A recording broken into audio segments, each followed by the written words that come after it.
Hello everyone, welcome to another edition of the Wolverine Beat, our weekly look at all things Michigan sports. Nick Baumgardner, Brendan Quinn. Obviously rivalry week, Michigan State, Michigan. Nick, let's jump right into it. You have now been on the beat how many years? This will be my 5th year. Oh geez. Oh my god. Fifth football season. Oh my god. Still breathing. Half a decade, folks. How about that? See if we can make it one more half decade. You're wearing it well though. Yeah, I know. So that's good. Got a photo of back then. Before I was just beaten to death. I would love a lush head of hair. No, right? that never happened. Young, probably like young, alive eyes. probably better look, you know, instead of just a worn out, beaten down by life. Probably 5th year, yes. So, how would you describe your take of this? You are from the state. You are now been immersed in this thing for a few years now. How would you kind of describe this in terms of the national landscape of what rivalries are and what rivalries are not, and things like that? Well, it's not, in my opinion, it has never been a rivalry that's about football. And I say that sometimes people get upset, but it's never been that way because, you know, we can talk about, there's been 10 instances of games where these two teams have played as ranked opponents since, and we wrote about this week, since 1964, okay? 1964, like, we weren't even thoughts in our parents' eyes at that time. Your dad was probably just starting out in his famous coaching career in 1964, right? Finishing up his college career. Finishing up his college career. So that long ago, it's been only 10 times, and of those 10 times, most of them were bogus. Yeah. And when I say that, I mean one of the teams was a fraud, and it was ranked and it shouldn't have been ranked. I mean, the last couple instances, you had 2013. Michigan was ranked in that game. And what happened in 2013 for Michigan? They were a joke. 2010 was Rich Rod's last year. They fell apart. I mean, I shouldn't say a joke. That's probably too tough. But they weren't ranked teams. They weren't two teams fighting out for a championship. The only times I can think of in that stretch were 2011. Michigan and Michigan State both went on to have 11-win seasons. They were both good teams. They were real. And then 99, they both ended up having really good years as well. They were both, you know, real quality teams. So what you have here is you have a rivalry that centers around the ability to earn bragging rights. And that's it. That's the prize. That's what it's always been. Until now. And maybe this will be a one-time deal, maybe it'll be a 10-year deal, I don't know. But Saturday, for me, it seems like is one of the first times in a long time, and maybe one of the first times ever, that you have Michigan and Michigan State playing where the game itself on the field is the star attraction, and the back and forth sniping and you don't respect me and of course I don't respect you stuff is just background noise, which is what it should be. The game itself is the, you know, centerpiece, and you never have that with this. So in the grand scheme of things, this rivalry to me doesn't really rate up there with some of the really great ones, because the really great ones determine championships. The, you know, fun high school type rivalries foster bragging rights, which is like, you know, so it's like a Thanksgiving Day game. Yeah, like it's like I get to yell at you for a couple of months until you get tired of it and tell me to shut up. So that's it. So does some of that have to do with the positioning of the game on the schedule? Maybe, though, that it's often a pivot point kind of for teams' years. You know, you win, you make it past this game, you can go someplace. You lose it. You could certainly argue that. Kind of, the wheels fall off. You could certainly argue that, and I think that's probably happened in some cases, more so probably on Michigan State's side than Michigan's. And you could make that argument, I suppose, but I just don't think. I think the few instances of times where both these teams were good going into the game, it's so few and far between. I mean, from '64 to 2015, it's happened. It'll be the 11th time in that long. I mean, forget about deciding a championship. I mean, it's almost never decided the championship, and this won't either, but it will have a large role in what happens in the Big Ten title race. And that's really what I'm talking about. And that's when I say you're playing for a championship. You're not playing for a championship literally, but in some ways, you really are. This is like a championship game because both these teams have earned the right through this point. I think both of them are for real. I think Michigan State's program is what it is. We know that. And I think Michigan's for real. I don't think Michigan's some sort of false thing that's going to come out here, and then even if they lose on Saturday, they're going to fall apart and not lose it, and go 6-6. I don't think anyone sees that happening. Yeah. So I think what you have is you finally have two teams that have earned the right to be in a championship hunt for real in the middle of this month. And I also think you look at this and you say the loser of this game could end up with double-digit wins this season. Mm-hmm. Loser of this game could end up with double-digit wins and still be one of the best teams in the country. That, folks, is a rivalry. Mm-hmm. The loser of this game having to hear the winner, call him an idiot for 6 weeks until they get tired of it is not a rivalry. That's stupid. And when you look back and people will interview these old players, when they interview Michigan players who played in the 70s and 80s and 90s about their experiences against Ohio State, it's always, well, that game was a huge deal because it determined something tangible, right, something real. And when you ask them about Michigan State, they're like, oh, that was an important game because we didn't want to lose to our neighbors. Mm-hmm. Oh, okay.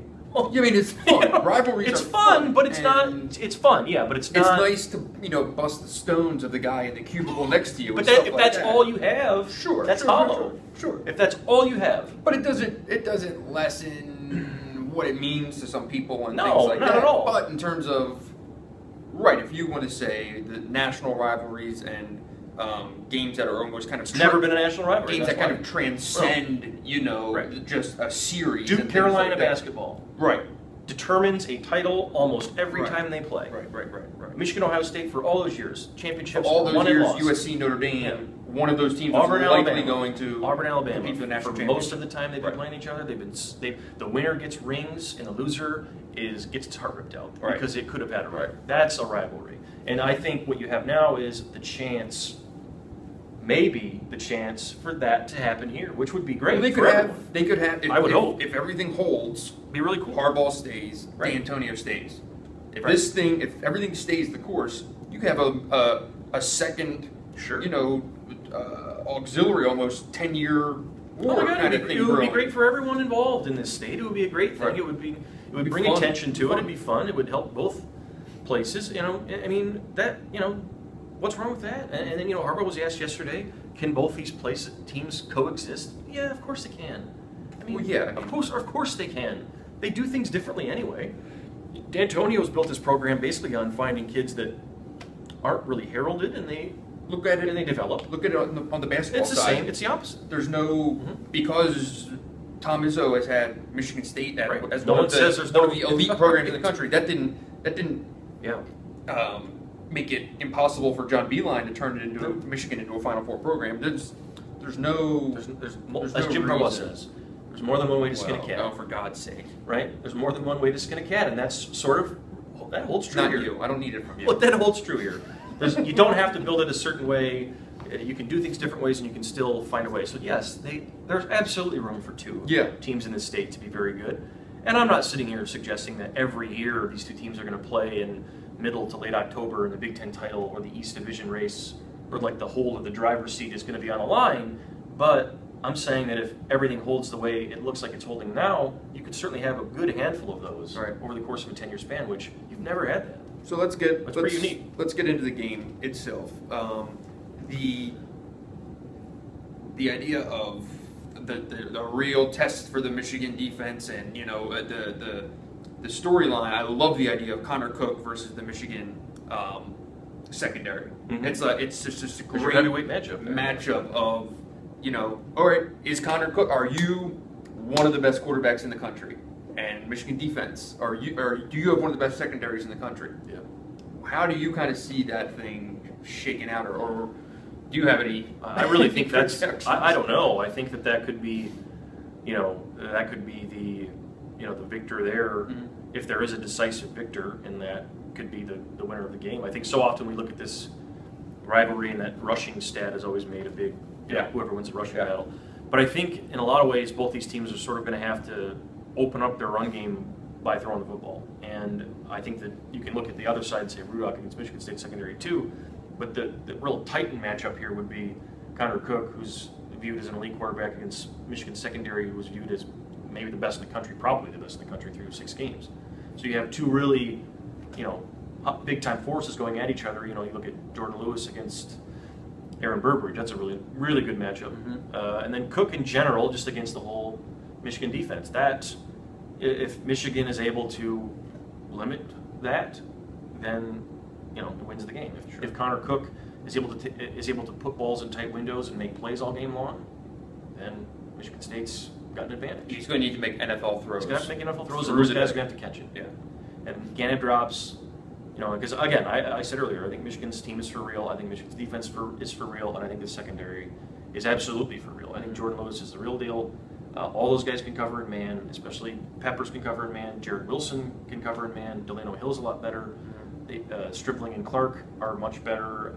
It's a really good secondary, and Connor Cook's a really good quarterback, and the winner of that is maybe not all she wrote, but goes a long way. With Michigan State's offensive line being beaten up, and with Michigan proving that one of its strengths defensively is rotating guys in, especially inside. Yeah. There's always fresh bodies coming in and out. Do you think that could be something that ends up maybe showing itself in the second half? Yeah. It could, absolutely. And I think that, and I don't know if we know the status of Jack Allen, Michigan State's, I think he's an All-American center, really good player. Most guys you'll talk to in the Big Ten will say he's the best center in the league. I don't know if he's healthy. I don't know if he'll play. Who knows if he's banged up? Michigan's nose tackles, Glasgow and Hurst, have been right up there with Lewis as the best players on this defense. They have been. I mean, no one has been able to block them all season. If they can continue to collapse things from the inside and allow your other guys to come in on Connor Cook, then that whole can he stand in there and pick apart the secondary is not even a question because he's running for his life. Exactly. So, I look at this game, and we talked about this a couple times, and I think we talked about it a couple weeks ago. Maybe it was in the mailbag. Somebody had asked me, who would you pick if the game was tomorrow? And I said I would have picked Michigan. Mm-hmm. And in the 2 weeks that have followed, Michigan shut out 2 opponents, including Northwestern, and Michigan State's almost lost to Purdue and Rutgers. I look at the matchup, and it just looks like a Michigan win to me. Mm-hmm. And it does. It looks like Michigan has an advantage all over in many areas. I mean, special teams. Michigan State's special teams are a bit of a mess. Michigan's are starting to kind of kill it here. Oh yeah. Michigan is a very efficient team, except for those turnovers. The turnovers are the one thing that you always go back to. Mm-hmm. And we're getting off topic, I guess, but the Rudock turnovers are the one thing you always go back to. But I just look at all these matchups, and I just see advantages for Michigan. I mean, not across the board maybe, but plenty enough to win, including being at home. Offensively, when it kind of comes down to making plays, are you starting to see that emerge a little bit more? That was always the question of, mm-hmm. Yeah, sure, you can grind it. Davion Smith for 4 yards, Davion Smith for 5 yards, Jake Butt for 8 yards. Getting chunk yards. Yeah, you're gonna have to do it. Yeah, you have to. And the one thing I would say, last week it got overlooked because the game got out of hand. The game was over last week after the open kickoff, but it got overlooked a little bit in that Rudock was able to stretch Northwestern's defense on those first 2 drives. He hit a 30-yarder to Butt. Mm-hmm. Next drive, he hit a 28-yarder to Chesson.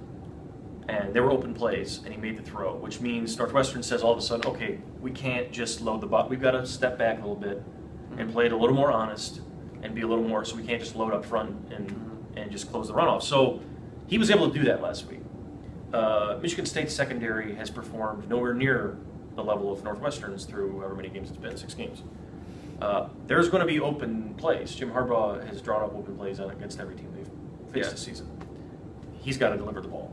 And if Jake Rudock plays the way he played last week against Northwestern, then really good things are in store, I think, for Michigan. There's always this idea, it seems like, surrounding Michigan through the first 6 games of, what else does Harbaugh have in the playbook, and and are they holding things, or is there this, is there that? I don't think it's an idea of holding things as much as they're constantly adding new stuff week to week. You hear these guys say it every week that they come in and they say, we're going to do this, this, and this, and we're adding it on top of everything we have, and then they break it out once or twice, and it has typically worked beautifully. But in a game like this, do you think maybe there will be even more stuff that we haven't seen than normal, just given... probably. But I think it's, like you said... But I'm saying, there's been a couple things here and there. Yeah. Could this be a game where there's, one thing every other drive that you're saying... I don't know if that's going to happen, just because I think when you start doing that, that's sort of an not to pick on Al Borges, but that's sort of an Al Borges deal.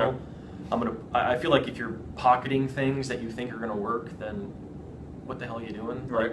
So while I do think we could see new things, I think it'll be stuff that sort of, you know, and you look at, like you said, the players said they're adding new things every week, and that's true. Every week there's something new every week, but it's something they put on tape every week, so everyone has to pick. So every player, every team they face has to then account for that.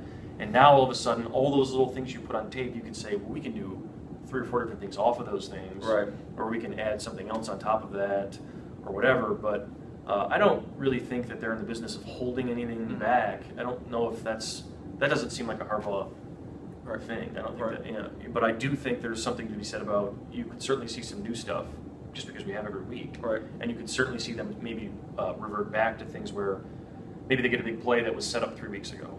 You know, maybe they get a big play on something because 3 weeks ago they put it on film, and now they're going to do something else off of that, and it's going to be wide open. And you know, I think that comes with, once they get into the game, Harbaugh and company see what the defense is doing. That's what good coaches do. If you're pocketing plays like for big games, I mean, then you're probably not doing your job. So anyone who's in that mindset of like, because we get that asked all the time, are they pocketing plays?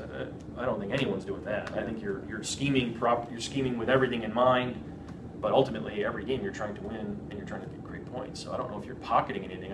I think you're setting people up, sure, and you can see some of that stuff happen Saturday. And you probably will. Maybe there's a wrinkle in there. Who knows? Yeah, I wouldn't be surprised to see one trick play or something like. Oh yeah, like no, that, I mean, you know, yeah, that's not out of the realm. If they got something that they think they can burn them on. There's always been something weird like that in these games. And like a tone setter deal. The first 5 minutes of this game are massive. If someone can come out and land a haymaker here in the first 5 minutes. Remember, you were here when I think it was 2013 when Michigan State ran some sort of throwback to the fullback, and the dude went for like 60 yards, and the whole building came unglued, and it was just over from there. It was one of those plays that you're talking about, where it's 2 years ago. Yeah, 2 years ago. Yeah, where it was like I think it was a trick play. Okay, but it just right, and everything was sort of even before then, and then it just what blew the top off. Right. I mean, because the environment Saturday, you know, they can. It'll be jumping. Michigan can hit something like that. It'll just turn into a party. Last Saturday was as loud as I've heard that stadium in a long time. Yeah, that defense chant at the end of the game, I thought showed me something that I had not seen since being here. You know, I don't make fun of Michigan Stadium quite as much as some other people do about, you know, that it's not that loud. It was a steady roar all game. I've seen plenty of good, you know, I've heard noise there and all that stuff, but no, the place was rocking for that game. The Chesson's returns. That was as loud as I've heard it since Courtney Avery picked off Braxton Miller in that Ohio State win. That set the bar. 2011. Yeah. Loudest I've heard since then. And that includes those Notre Dame games. The whole building exploded, and it didn't stop for the rest of the quarter. Right. Which, that is a home field advantage. Because that place can, with all those people, when it gets rocking and rolling, and it did. So I would imagine it will be at another level on Saturday around 3:20. Twitter question. Before this whole deal jumps off. All right, Twitter questions. You got anything to add about this? No. Your take on this game? I am liking Michigan by a touchdown. What's the line? I think it's Michigan 7.5. I want to say I'm asking the screen as if there's an answer in there, but I think it's somewhere in there. Okay, Twitter questions. Well, let's get right after it here with Brian. Hey, who asks, is Michigan 2 plays away, a pick 6 against Utah, and possibly that overthrown touchdown against Utah, from being the #1 team in the country right now? Are they 2 plays away from being the #1 team in the country right now? They would be 6-0. They would be 6-0 with wins over 3 ranked teams, including one on the road. They would have to be. I would think that they would be 2 or 3 in the country at that point. Ohio State, Baylor, Michigan, in some kind of mix. They might be 1. I mean, they could be 1. He might have a point, because I think there are enough voters who are like me, that if you are a defending champion and you start the season #1 and you are undefeated, I'm keeping you at #1. Let's put it this way: they would be getting multiple first place votes. Many first place votes, and it would be close. They'd probably be #2, I would think. They'd be Ohio State would be 1, hanging on, and Michigan would be #2, and it would be, if everything else stayed the same. Everything else played out the way it has, which of course it doesn't. But That's some perspective for you. Right. Other question, but and these are all hypotheticals. If they had, if they had that win against Utah in the pocket, I think that win to I think that loss to Utah set the tone for everything you have seen since then. And I wrote this a week or so ago, where I talked to guys and said, was that kind of the early knock you on your butt? Yeah, wake up. Wake up that you needed. As opposed to beating EMU at home on an opener and then going and losing the first real game you play, or maybe you get too big for your britches if you win that game. Right. I think that there is a marked degree of value to losing that opener at Utah.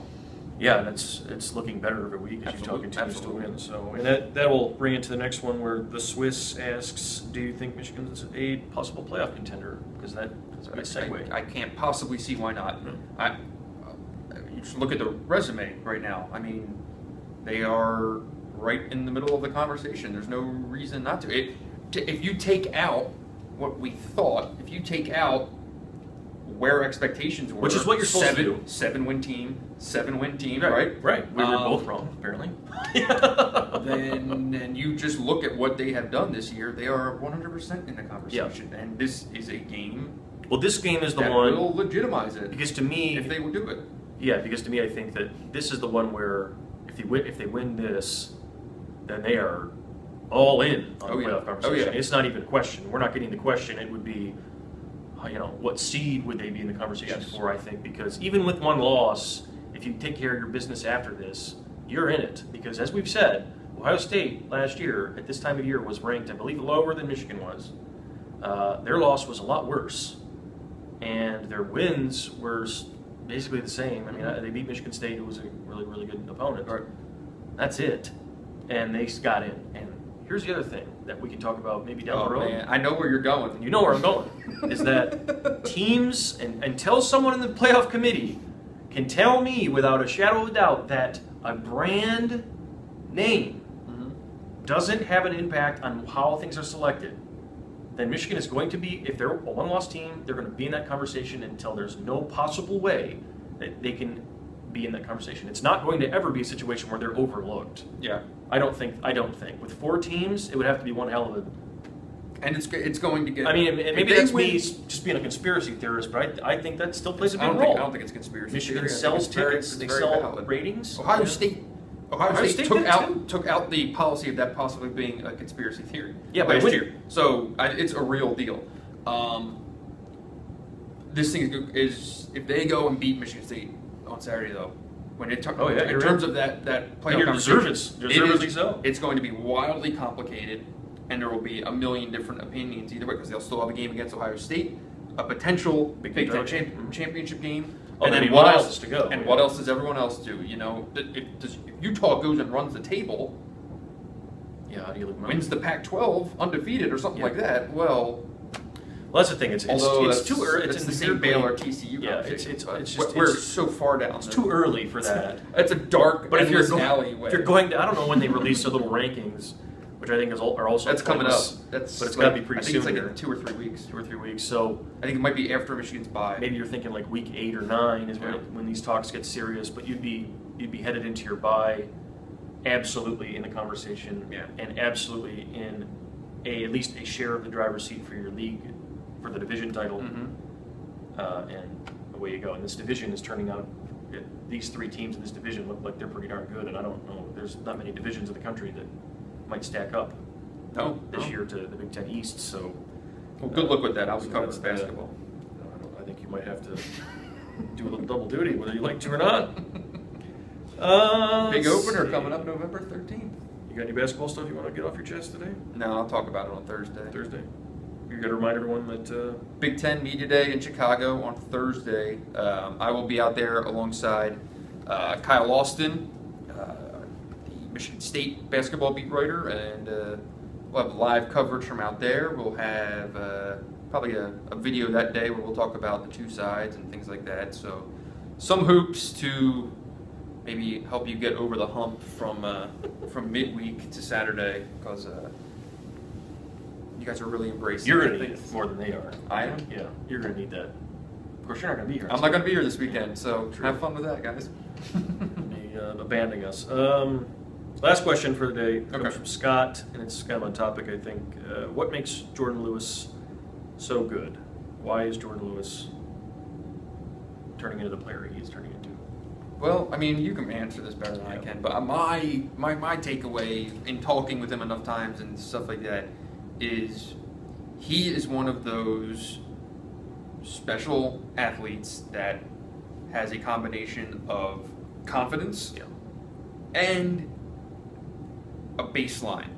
You know, he is this. I think he is the same guy on the first play of the game, on the biggest 3rd and 6 of the game, where everyone's looking at him.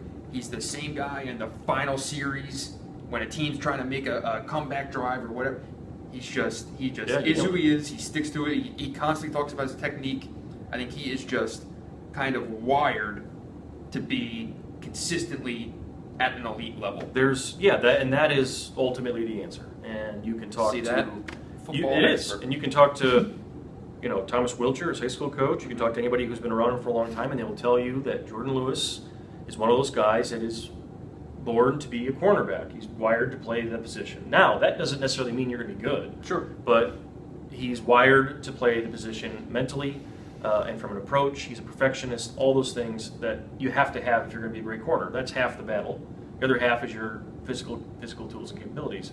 He is as fast as you'll see in terms of closing speed. He can make up for one misstep. If he makes a mistake, he can make up for it, which means he can, and he knows that. So that means he can take a chance, which you need to be able to do as well. He can make up for a mistake. He plays the ball in the air as good as any corner you'll find, and as good as most any receiver you'll find. And he knows at this point, he's 3 years into his college career. He knows, and this is where corners go from good to being really, really good, and they start getting respect from the officials. Jordan Lewis knows when he can put that arm back there and not get it called. He knows when he can come behind if he's running up on a guy's hip and something comes over. He knows where he can get a little tug here or there or whenever it can be. He knows how to play within the rules and get away with as much as he possibly can. And if you're going to be a good corner, you have to know how to do that.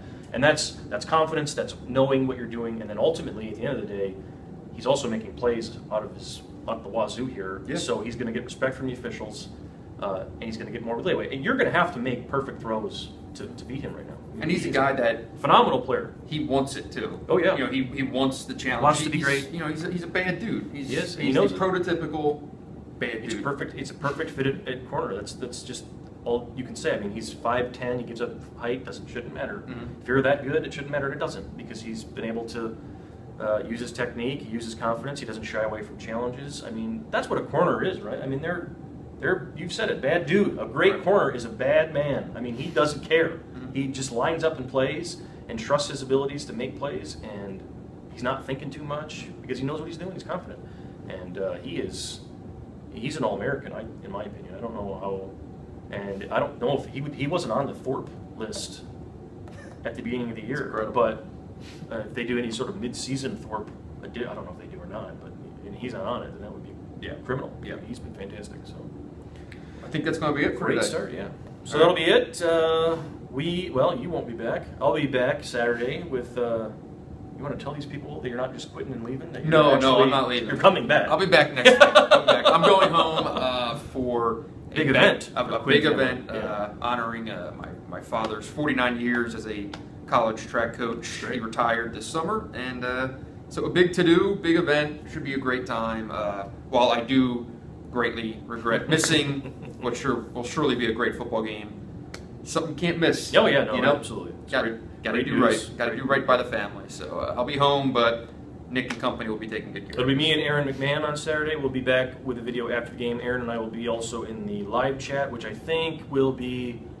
I think Mike Griffith and Kyle Austin from the Michigan State side will also be in that live chat. So it'll be all of us in there, and that will start at 1:30 on Saturday. And until then, we'll talk to you guys later.